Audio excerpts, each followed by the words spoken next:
What's up, guys? I'm gonna give it a few minutes for some of you to join me. We're gonna talk about these terrorists that are still at large today.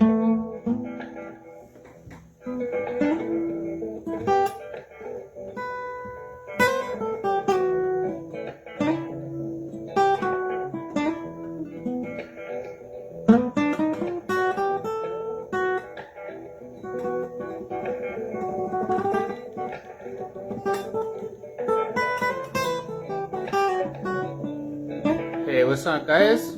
What's going on? I see you guys coming in. Good evening, good evening.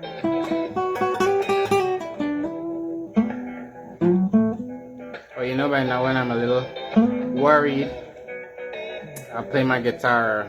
Normally, I got fiddleitis, so I keep my fingers occupied.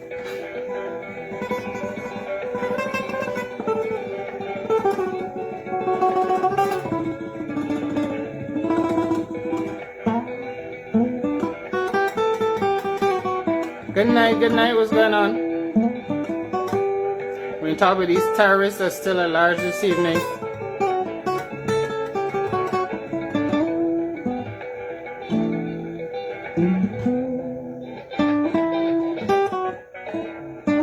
Alright, waiting for like 100 of you. I think we're almost there. Let me pause this music. Have a chat. I'm not planning on playing guitar through the whole thing. One day I'll do you guys a little live show or something. But good night, good evening. Piano, well, if I'm producing music, if I'm recording music, yeah, I could play piano, but I won't go play piano in public. I play more instruments than I would go play in public. If I consider myself, if I would go play something in public, it's because I've been playing it for years and I feel competent, I feel confident on it. So like you would not hear me playing cello in public for a while, right? But I do practice on it. I play flute, I got clarinet in here. I love music, right? But this live is not about music. Guitar, at least 10 years I've been playing guitar. Saxophone I've been playing for the longest. I've been playing that since I was about 16, 39 now, right? And the first person that actually ever started teaching me saxophone was a police officer right here in Guyana. This was before I moved to the UK. There's a guy by the name of, he was Sergeant McCoy at that point. I think he became Inspector McCoy at some point. But yeah, that started my engagement or my relationship with the Guyana Police Force. And that's why I come to you guys often. And I've met there's another guy named Smithy. Don't know if Smithy's still working with the Guyana Police Force. Phenomenal steel pan player. I'm telling you, Guyana Police Force is not all bad. They got some, especially when it comes to musicians, they have some phenomenal musicians right there in the police force. I learned some of my chops right there. When I moved to England in particular, it was a long period I didn't take lessons. Like those were the foundational lessons that I had. I had my book. I would read my book, study. I read music as well, right? I have not played music for my bees, not in the typical sense. I play some guitar for them. One day I might go and play some saxophone for them in the apiary and record it, and hopefully I have an ambulance standing nearby to help me out. But play some. You don't play music for bees. They play, oh, Smithy taught you to play pan. Excellent. Smithy was a bad man. Smithy play on top of the pan, at the side of the pan, underneath the pan. I ain't kidding when I tell you Smithy could play underneath the steel pan. Okay? Not a good, well, I don't think he was in the army. Andrew Campbell, he's still involved in that ministry, but some phenomenal musicians in Guyana. Why sometimes I wonder, you end up in this whole problem with baby Skello. Guyana has some very good musicians, quality people in this country that, spend the time, put in the effort, put in the work. But they're not on the internet singing, but I don't know. I just can't even think of a baby Skello lyric right now. Anyway, so I do teach music as well. It's just I don't have the time to do everything that I want to do. I want to do a million things in any given day. But sometimes I do teach. I teach music, not currently, but have students, and normally the students tend to be foreigners that are in Guyana. That, like, somebody from that last guy I had was a guy from Belgium. There's a guy from Netherlands. It's not very often that people in Guyana want to pick up the sax, right? Because I guess you first have to invest in buying a sax or mouthpiece. But yeah, I'm open to it. I just don't have all the time I wish I did. But karaoke, I sing as well. I've got tracks. I try not to make this platform all about me. I come and share stuff with you from time to time as I can. But there's so many important issues. I wish I had more time to just be posting music and art and, carvings and bowl making. And there's so many things that I love doing in a creative sense that I would love to be coming here to share with you more often. But it's just the nature of the country we live in. There are often more pressing concerns. Like for these last couple of weeks, this last month here, Adriana Young has been at the forefront of our mind. It's not like me to come and be like, hey guys, look at this painting. Recently I started some encaustic art. It's like art you can do using beeswax.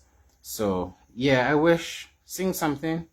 I might sing something at the end for you guys. But what I want to talk about is the terrorists at large in the country, right?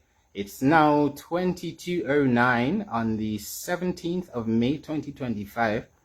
And according to the reports, it would have been at 12:40 in the morning, right? So 40 minutes past midnight today that somebody apparently threw an explosive device at East Rumville Police Outpost.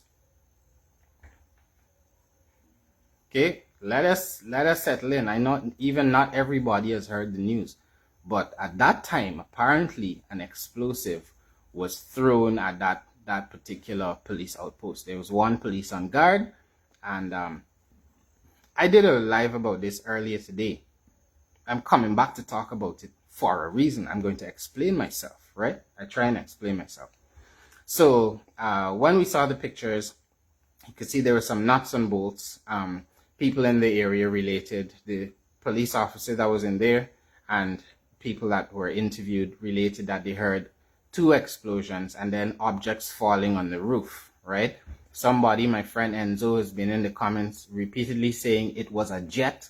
Sir, it was not a jet. I scanned the video, and I do have a background in multimedia production, right? We saw there was a lens flare. It's like a physical phenomenon based on the lens and how the light was reflecting on this kind of Fresnel effect it was having on the lens, and based on the car that was moving and where the light source was. I think what you thought was a jet that moved past the screen very quickly was not a jet, but it was in fact an artifact that was caused because of the light and the particulars of the glass and stuff. But it was what you'd call in cinematography a lens flare that moved across the screen at a rapid rate. It was not a jet. And if it were a jet, we would then have to bring physics into the equation. We have to make some calculations as to the height of the jet, if it would have lobbed a projectile like that, which turned out to look like some sort of pressure cooker bomb or something. If a jet, it would make sense to send a jet to drop a pressure cooker bomb on a police station, would it? Okay, so, and then the distance, it would have you believed to be a jet in the picture, releasing a bomb or projectile and dropping right that minute. It would have to release it from some distance away, and the probability of you seeing the jet in the frame at the moment that the explosion goes down, very, very low. And then given the distance that pressure cooker would have been traveling from, or that explosive, and the rudimentary timer on it, given the distance it would have traveled from, and considering things like the force of gravity, the velocity, the terminal velocity of it, when it hit the ground, it would have made much more of an impact than we saw there. And it would have had to have been a laser-guided pressure cooker because it hit the gate bang on, right? So we're still searching for these terrorists, and I'm wondering if the government or the police force currently looking for a cricketer. That's where I would start my search. Cricket, and anybody doing any hand throwing thing, because if this was explosive was thrown, it managed to do a very good job. They said they heard 2 explosions. It managed to do an excellent job of hitting this gate square on. And I don't know why I hear Barrett was saying they have some very stupid people in this country. I don't understand. I just couldn't make sense of it. Like, if because these is real terrorists. Y'all been arresting people for incitement. That's why I come back to y'all tonight. Because I noticed almost 24 hours have passed and we have not found these terrorists. People that are setting off explosives in the capital city of Guyana have not been found. That's what I really come to talk to you guys about, right? But let's entertain what has happened there and consider the evidence that's been presented to us today. These guys went with a device that's meant to cause maximum harm. It had bolts and stuff inside of it. So presumably when this device, the pressure cooker, exploded, when the pressure got to a specific amount that was beyond the tolerances of the steel that created that enclosure, it would rip apart and all these little projectiles would go in different places and injure people. It's a very lethal weapon, right? But it was deployed on a back fence of a police station. And when I saw the picture, like, the station even looked like about 20 feet away. So it brutally injured a back gate. How did the gate pitch outward if the bomb was like thrown at the gate? So like, what kind of accuracy they throw it at the gate and it explode in instead of pitching into the yard, the gate pitched out to the yard? I was very confused by it. I didn't see any significant damage done there. I am confused. It's not the kind of technology that Guyanese typically use. And now I saw a video or some post on Guyana Daily News, right? Public mischief maker #1 in Guyana. And on it, it had this guy, Darwin Best. Now, I told you guys recently, I'm considering teaming up with the guys in VPAC because I consider them middle ground in this very toxic political environment. And I believe, especially in the light of what's happened recently, I want to be part of creating a safer country, at least to the children and the people that are living here. All right? I want to be a part of that. So I'm looking for people to team up with. I said I'm happy to team up with anybody from anywhere, as long as we have a vision, a shared vision. But I see Darwin pop up today on Guyana Daily News page saying that he supports Maduro. It's very dangerous. I want to repeat that from what I said earlier in my live earlier today. It's irresponsible behavior. You're muddying the waters. First of all, you're going after your own citizens, telling people that they're inciting terrorism. Hooligans and looters that you just arrest for thieving and hooliganism, public nuisance, you're labeling people terrorists. At the same time, you have these acts of aggression from Venezuela next door. You are muddying the waters. Today, Robert Passad, the foreign secretary, has said that they said, what? Not a direct quote, but my guys came to say that, with now we know that there's at least 100,000 people of direct or indirect Venezuelan ancestry in the country now. It would be wise to basically be on our guard, and the power of the people is the power, like observation and being vigilant is the power of the. Yeah, serious? 100,000. Some people can't even watch their man or their woman. You expect us to watch 100,000 people? We don't even know where they are. People have been asking for this number for years. You could not give us. Now the foreign secretary is like gaslighting us. You let 100,000 people in the country, don't know where they are, what they're doing, what military training or background they have, and now Venezuela rattling the saber. You turn to tell the population, be vigilant, guys. Be vigilant. I just buy this plane ticket here. I'll get it for me and my family, and just go to your house in Florida. Y'all stay vigilant.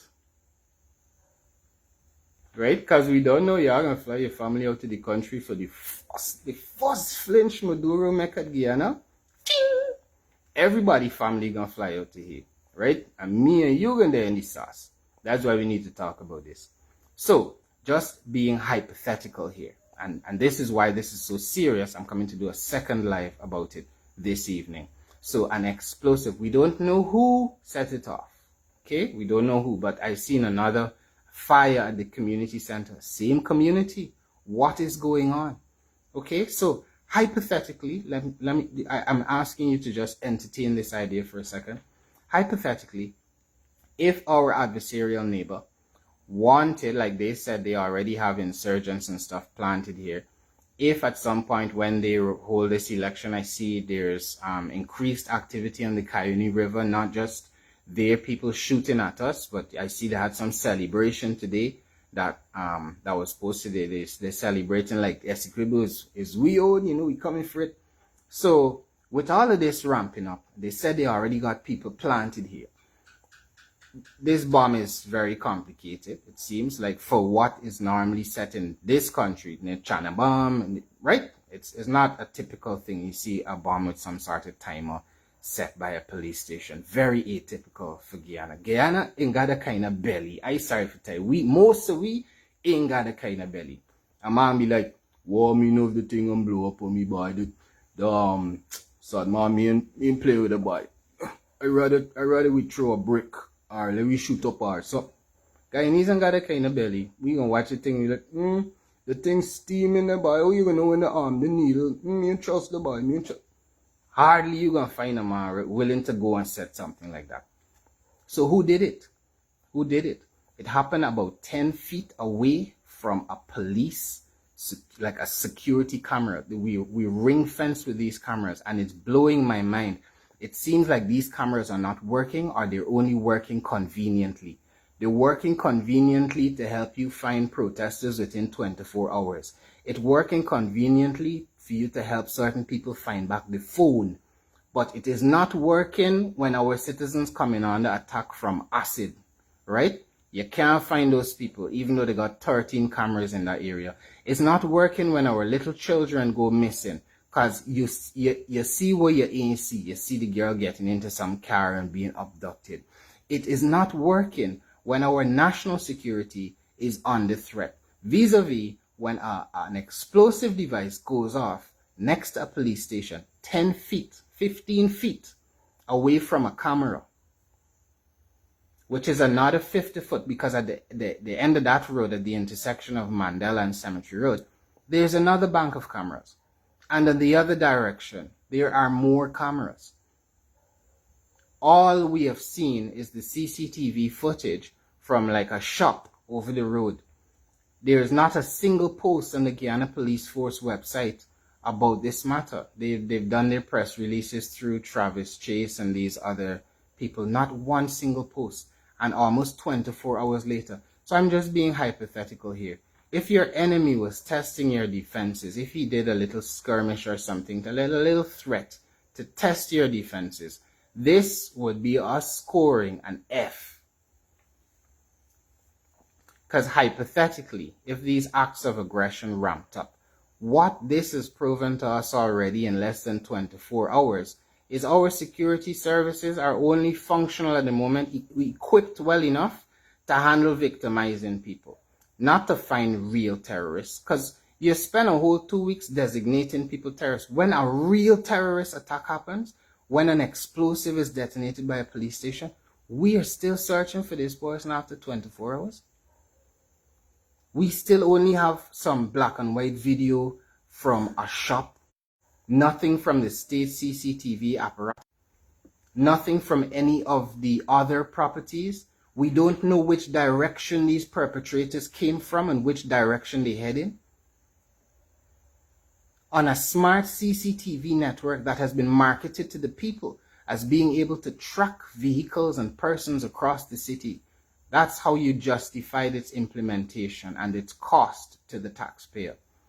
And in our moment of greatest need, when potentially our national security could be under threat, because guys, they lit that thing. Let's say there was a cell operating in Guyana. This is why I said as a litmus test, we failed, right? We failed and we need to get our act together. If this was a cell, a terror cell that was operating with instructions from our adversary next door, you know what this means? This means that almost 24 hours have passed. These people could have gone and planned the thing by East Rumville. They could have go somewhere else and do the mischief.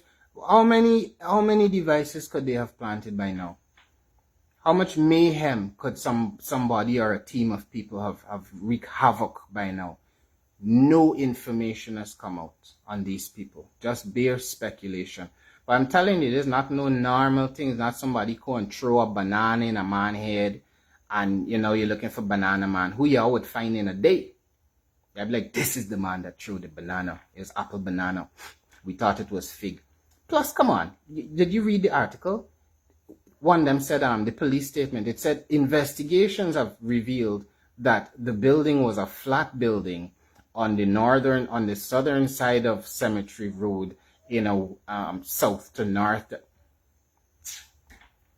Man, investigations have revealed that my name is Francis, that I have scruffy hair and I need a lineup. The investigations have revealed I live in a house. Those are not proper outcomes from that is not an investigation. Those are observations.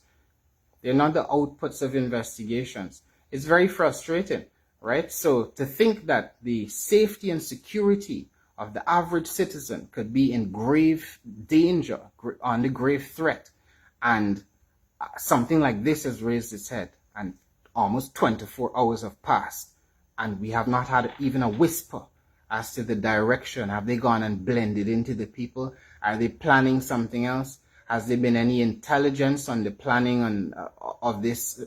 Why was it at the back of a police station? Was it a threat that was made? We don't have no information. Investigations are ongoing, right? We have a network right now that is being underutilized. It's the same social media network. In the same way they failed to find the people that launched that acid attack, where they wrongfully blame people that are apparently in jail for 2 years already, right? And never revealed the real person who's reputed to have been the husband of the woman, right? In the same way y'all cook up that cock and bull story and you saying you had no evidence. Now we have no evidence for this except a grainy video that shows this explosion going off. So we got to get our act together. We got to do better. We have to do better. I'm gravely worried. I think some of the situations that have come up just within the last couple months really focused me on this country and the fact that if we allow these things to keep unfolding into the future,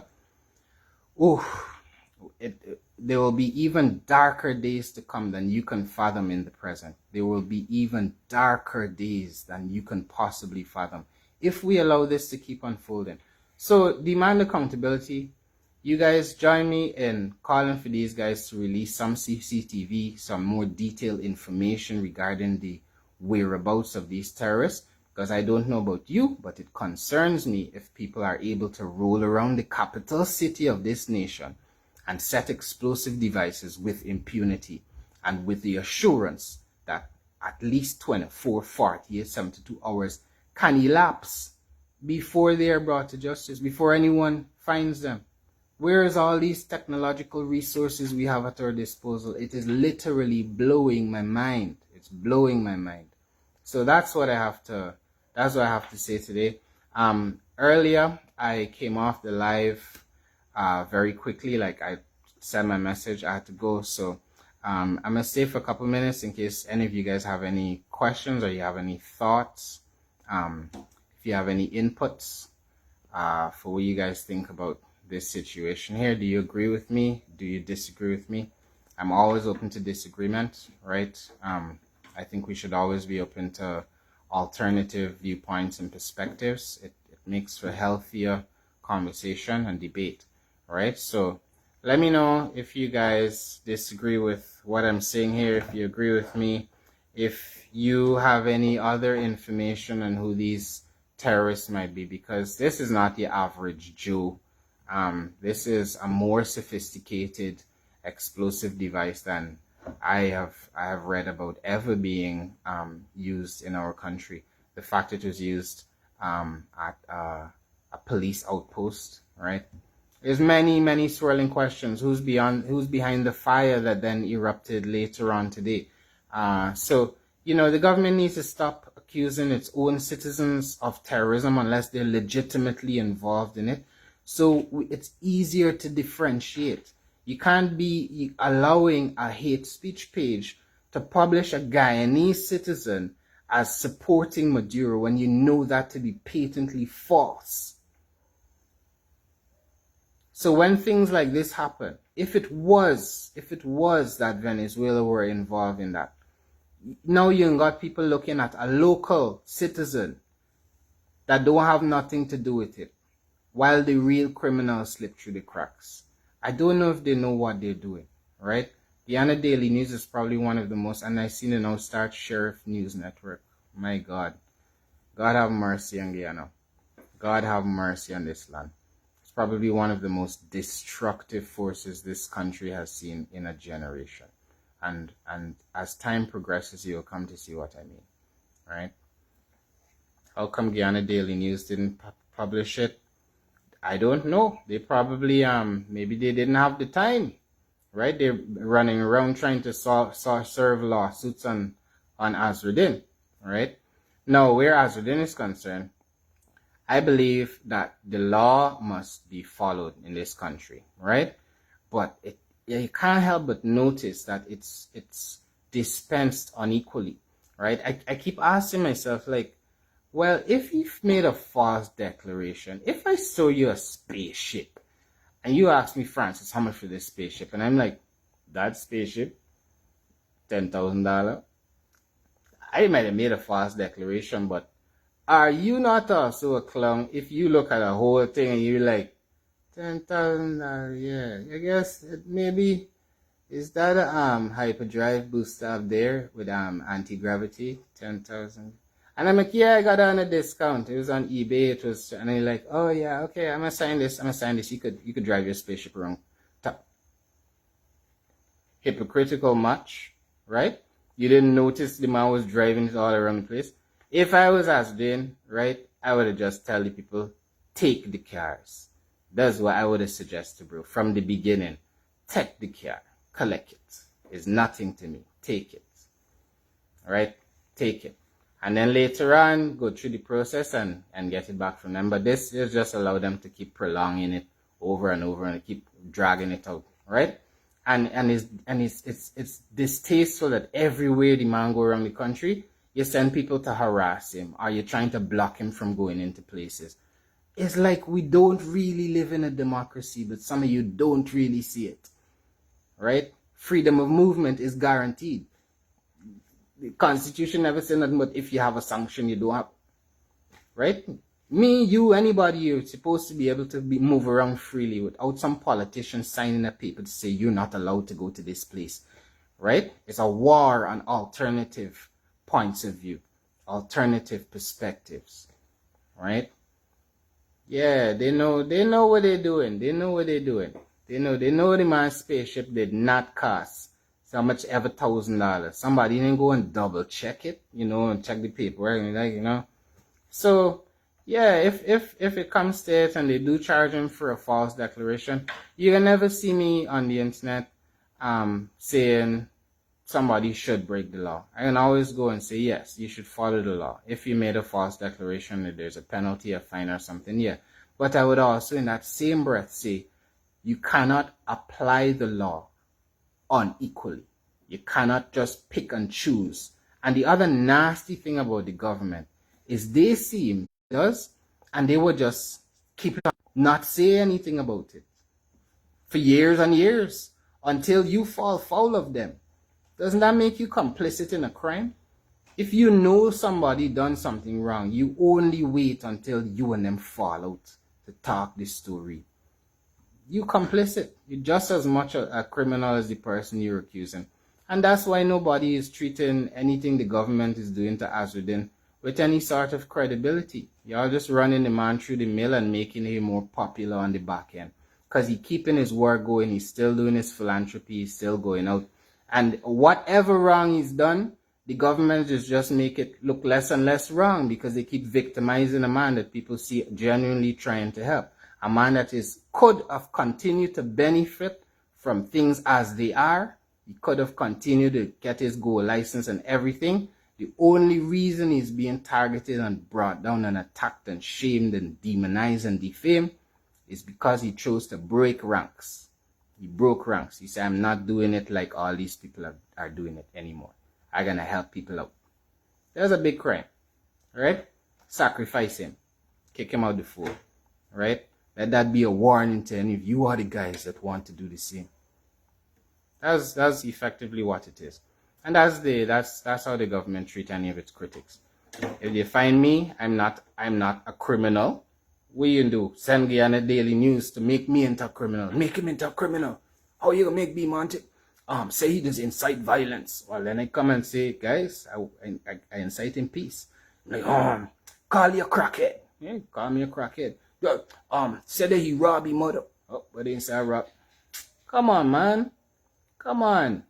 It's so immature and petty. Y'all can't get me to respond with no cuss out. I'm not here for that. I'm in here for intellectual debate. And I feel so grateful that I'm able to connect with so many of you that we can have these exchange of ideas. It's taken me a long time to block out all of the trolls from this feed. But I will relentlessly keep coming back to you and beg you to care about each other's lives, to be more empathetic, to try to be more understanding, to uproot your prejudices and cast them out of you before it is too late. Your enemy is knocking at your doorstep. He is looking on at your division, your petty squabbles and bickering, and he's smacking his hands and licking his lips. Because your whole country is up for grabs. You become inattentive and indisciplined, unkind to each other. I've scarcely seen people that are more unkind and cruel to each other. I saw a cartoon by Paul Harris today. I was talking about Adriana Young. At the bottom of this cow that he seemed to suggest her family and the lawyer milking for money said, rest in pieces. You know, something you say to your enemy, someone you hate. That girl was not in any political party. I wondered how debased we have become. I had respect for Mr. Harris until today. I lost it. It's the most cruel piece of artwork I've seen in a long time.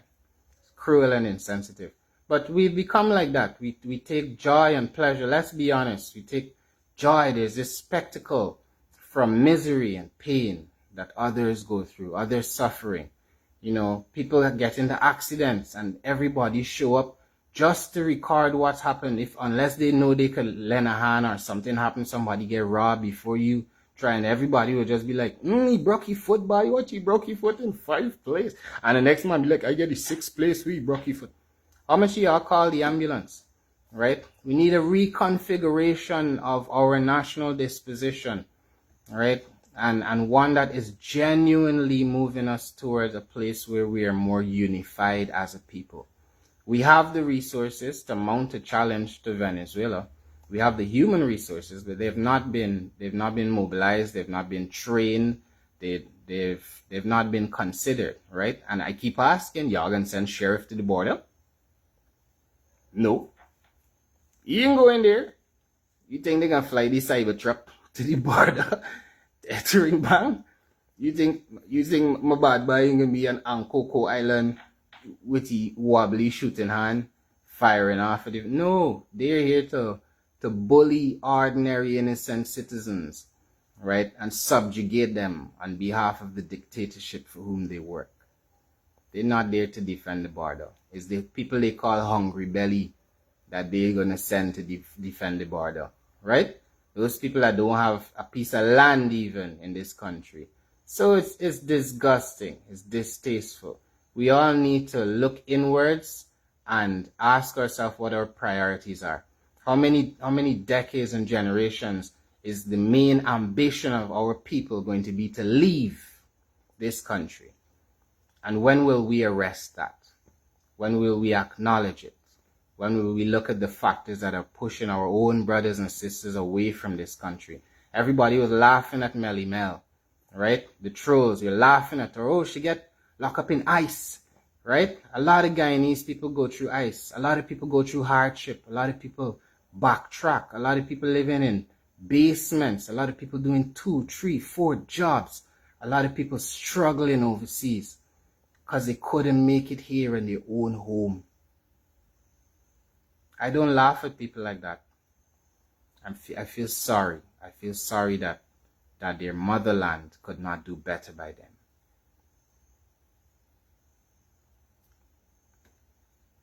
You know, that's all I'm asking. I like philosophy. I don't consider myself very religious, but that's because I like to be able to read from all religious texts. I think there are profound stories and wisdoms that are, yeah, I invented wisdoms there. There are profound stories and profound wisdom to be found in many of these texts. So I don't like limiting myself. I see a good passage in the Bhagavad Gita or in the Quran or in the Bible, I'm going to read it and learn from it. And I often reflect on the fact that in all these texts they talk about peace, they talk about kindness, they talk about empathy, they talk about understanding, they talk about justice. These themes they covered over and over again. You'll find it in ancient poetry, right? And people read these things, recite these things on whatever your holy day is, and then you go out into the streets and you become different people, right? And the people that are there calling for you to be your better self and for us to be our better self, you attack them, right? So I don't know, but I will keep coming and encouraging, inviting you guys to see things differently, right? So I'm gonna wrap up there. I'm not seeing any more questions. For some reason, this comment stream doesn't always update in the live, but I think I've said what I wanted to say this evening and given you guys some food for thought, hopefully. And tomorrow is another day. Every day is a new opportunity to do better, to keep trying. And tomorrow, I hope, at least where this is concerned, we have some identification of the perps, the terrorists, the real terrorists that are roaming this city, are feeling that with impunity they can set explosives at police stations, and almost 24 hours have passed. Well, it's now 22:40. In another 2 hours, it will be exactly 24 hours since this explosive was set. Are they setting more around the city right now? Where are they? Where are those people? I would like to know that, right? Stay safe, guys. Be vigilant, right? I'm going to go to sleep with that quote in my mind from the foreign secretary, that there's 100,000 Venezuelans here and the people need to be vigilant. You brought them into the country, and now you want us to be vigilant. Yeah, that's rich. That's really rich. So I bid you good night, guys. I love you. Have a good evening, and I'll be back again soon with another update.